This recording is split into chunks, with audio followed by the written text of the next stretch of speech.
전능하사 천지를 만드신 하나님 아버지를 내가 믿사오며 그 외아들 우리 주 예수 그리스도를 믿사오니 이는 성령으로 잉태하사 동정녀 마리아에게 나시고 본디오 빌라도에게 고난을 받으사 십자가에 못 박혀 죽으시고 장사한 지 사흘 만에 죽은 자 가운데서 다시 살아나시며 하늘에 오르사 전능하신 하나님 우편에 앉아 계시다가 저리로서 산자와 죽은 자를 심판하러 오시리라.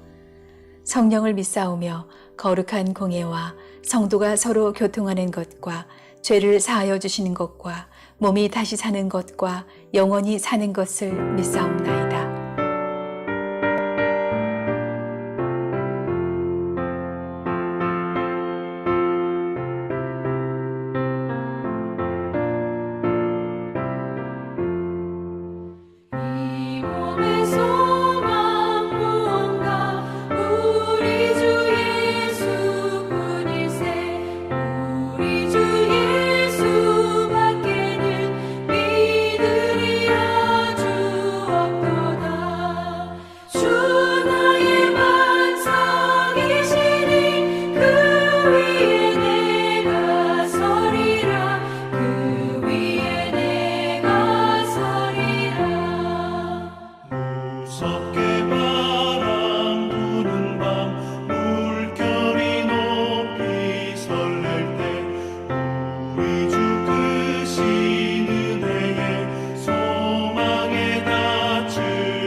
제85편 고라자손의 시 인도자를 따라 부르는 노래.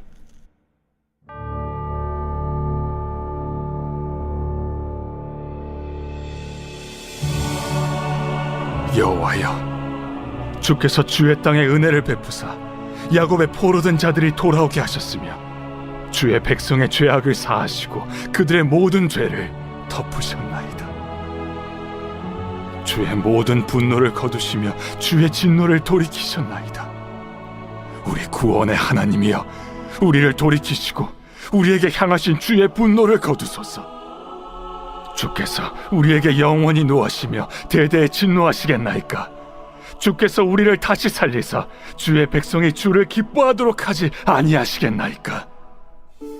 여호와여, 주의 인자하심을 우리에게 보이시며 주의 구원을 우리에게 주소서. 내가 하나님 여호와께서 하실 말씀을 들으리니 물은 그의 백성, 그의 성도들에게 화평을 말씀하실 것이라. 그들은 다시 어리석은 대로 돌아가지 말지로다. 진실로 그의 구원이 그를 경외하는 자에게 가까우니 영광이 우리 땅에 머무르리이다. 인애와 진리가 같이 만나고 의와 화평이 서로 입맞추었으며 진리는 땅에서 솟아나고 의는 하늘에서 굽어보도다. 여호와께서 좋은 것을 주시리니 우리 땅이 그 산물을 내리로다. 의가 주의 앞에 앞서가며 주의 길을 닦으리로다.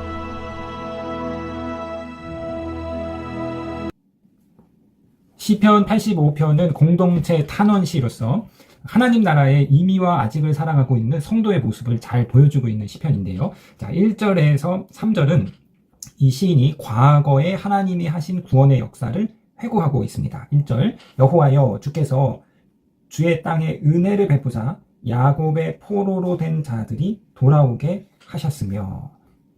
자, 하나님을 부르면서 시작되는 이 시편은 지난 과거의 역사의 은총, 지난 과거 동안에 하나님이 베푸셨던 구원의 은총을 회고하는 내용으로 시작되는데, 1절은 과거에 하나님이 그분의 땅과 그분의 백성에게 보여주셨던 은혜, 즉 포로 생활의 종결과 회복을 회상하고 있습니다. 포로지에서 너희가 바벨론 포로지에서 돌아올 것이다 라는 그 예언자들의 구원의 약속을 하나님께서 성취하셨다. 하나님의 말씀대로 구원을 이루셨다 말하고 있는 거죠. 자, 2절입니다. 주의 백성의 죄악을 사하시고 그들의 모든 죄를 덮으셨나이다.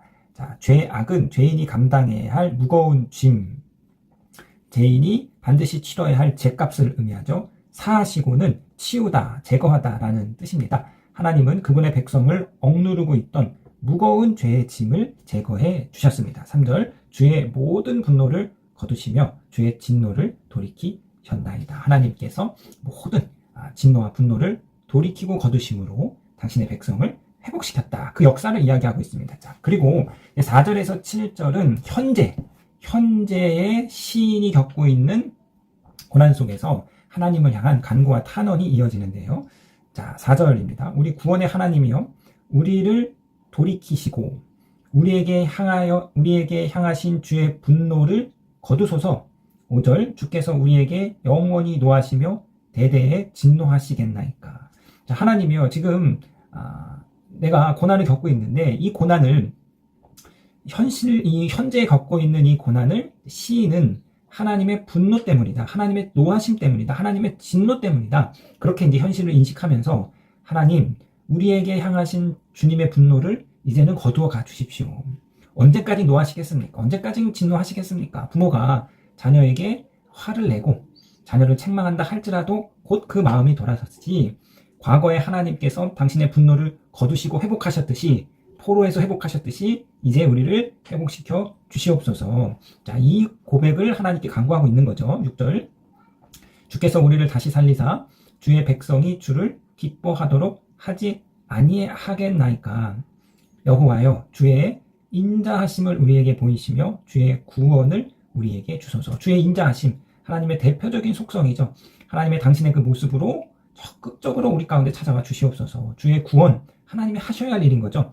하나님의 그 하셔야 할 구원을 우리에게 주소서. 하나님의 적극적인 개입을, 적극적인 하나님의 구원을 시인이 현실의 고난 속에서 하나님께 간구하고 있습니다. 자, 이제 8절에서 13절은 미래에 있을 하나님의 응답을 이야기하고 있는데요. 8절 보시겠습니다. 내가 하나님 여호와께서 하실 말씀을 들으리니 물은 그의 백성, 그의 성도들에게 평화를 말씀하실 것이라. 그들은 다시 어리석은 대로 돌아가지 말지로다. 하나님 여호와께서 하실 말씀을 듣는다라는 이 표현은 하나님의 신탁을 소개하는 문구입니다. 이제 하나님이 하시는 말씀을, 하나님이 하시는 그 예언자적인 말씀을 내가 이제 귀담아 듣겠습니다. 그런데 그 말씀은 어떠한 말씀이냐? 평화를 말씀하실 것이다. 심판이 아니라, 저주가 아니라 하나님께서 평화의 말씀을 우리에게 주실 것이다. 자, 그리하여서 이제 하나님의 백성들이 다시 어리석은 대로 돌아가지 말라. 그러니까요, 자, 과거에 이들이 심판을 받을 때, 하나님의 분노로 바벨론 포로에 끌려가 있을 때 예언자들을 통해서 주신 회복의 말씀이 성취되었듯이 오늘 우리에게 주시는 이 평화의 예언자적인 말씀이 성취될 것입니다. 라는 그 소망을 가지고 고백을 하고 있는 것이죠. 자, 9절, 진실로 그의 구원이 그를 경외하는 자에게 가까우니 영광이 우리 땅에 머무리이다. 하나님을 경외하는 자들에게 하나님의 구원이 임하고 하나님의 영광이 그 땅에 머물 것이죠. 자, 10절을 우리가 좀 보겠는데요. 인애와 진리가 같이 만나고 의와 화평이 서로 입맞추었으며. 자, 그러니까 10절 이하부터는 이제 하나님이 이루실 구원을 말하고 있습니다. 하나님이 이루실 구원, 다시 말하면 하나님 나라의 모습, 하나님의 그 회복의 모습, 본문에 따르면 하나님께서 이루실 그 화평의 모습을 보여주고 있는데, 인애와 진리가 짝을 이루고 있고 의와 공의와 화평이 서로 짝을 이루고 있습니다. 그러니까 여러분, 자, 인애만 있어서도 안 되고 진리만 있어서도 안 되고 의만 있어서도 안 되고 화평만 있어서도 안 되고 인애와 진리가 서로 균형을 이루어야 되는 거. 의와 화평이 서로 균형을 이루는 것. 이것이 하나님 나라의 모습이고 이것이 하나님께서 이루는 구원의 모습입니다. 자, 그러니까 인간은요, 다 어느 한쪽으로 치우칠 수밖에 없습니다. 우리가 예를 들면 우리 정치적인 성향을 놓고 인간은 본능적으로 정도의 차이는 있겠지만 오른쪽으로 약간 치우치든지 왼쪽으로 치우치든지 하여튼 진보와 보수 그 사이에 인간은 어느 쪽으로 치우칠 수밖에 없는 것이 인간이 갖고 있는 한계인데, 그러나 그 좌와 우, 진보와 보수의 그 모든 것을 아우를 수 있는 그 통합을 가지신 분은 하나님이라는 거예요. 그래서 이 균형, 하나님의 균형과 통합을 가장 우리 가운데 명확하게 보여주는 것이 하나님의 십자가 사건인 거죠. 하나님의 공의와 하나님의 사랑의 그 균형과 통합을 성취하신 것이 바로 십자가입니다. 그렇기 때문에 우리가 에베소에서 본문에서 살펴보았듯이 그 성숙한 성도가 무엇이냐? 자, 사랑 안에서 진리를 말해라.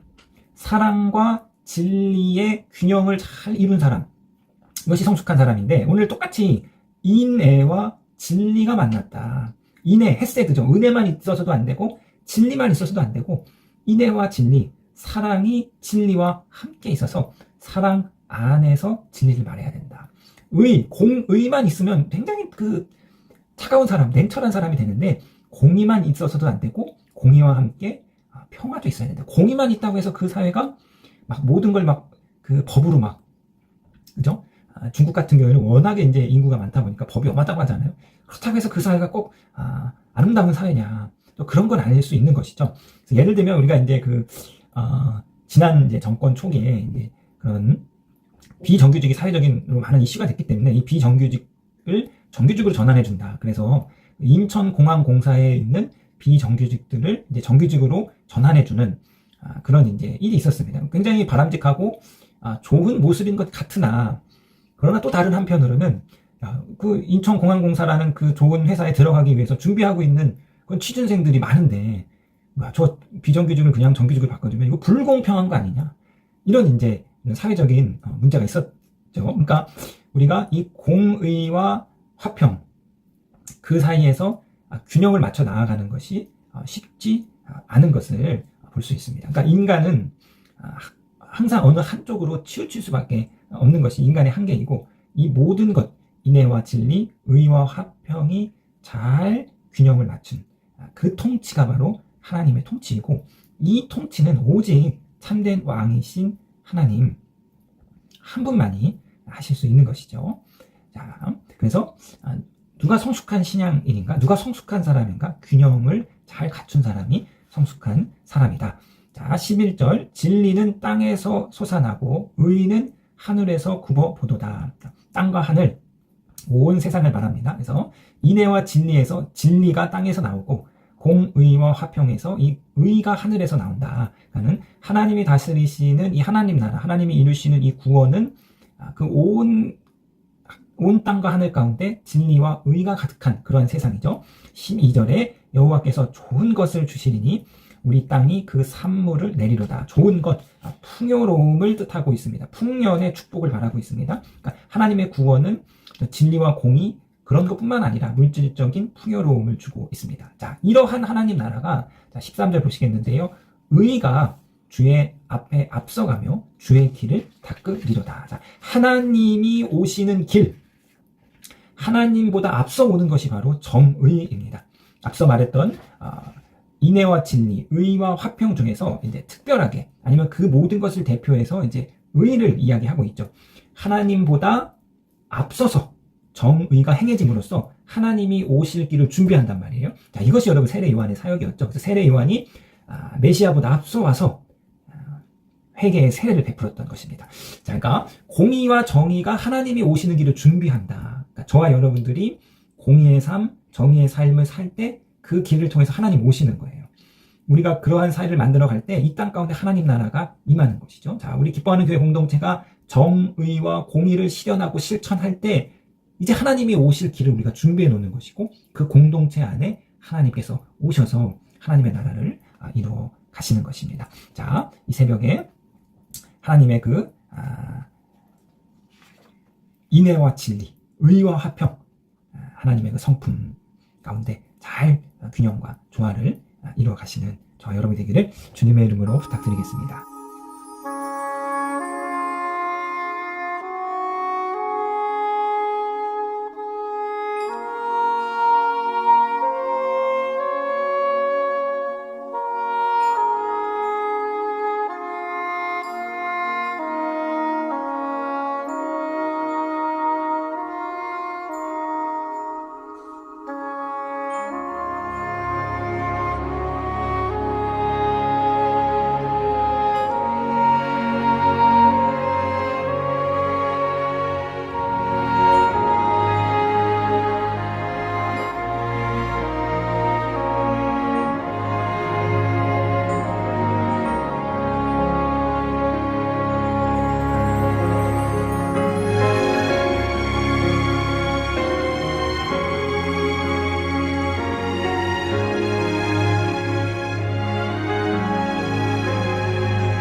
하늘에 계신 우리 아버지여, 이름이 거룩히 여김을 받으시오며 나라에 임하옵시며 뜻이 하늘에서 이룬 것 같이 땅에서도 이루어지이다. 오늘날 우리에게 일용할 양식을 주옵시고 우리가 우리에게 죄 지은 자를 사하여 준 것 같이 우리 죄를 사하여 주옵시고 우리를 시험에 들게 하지 마옵시고 다만 악에서 구하옵소서. 대개 나라와 권세와 영광이 아버지께 영원히 있사옵나이다. 아멘.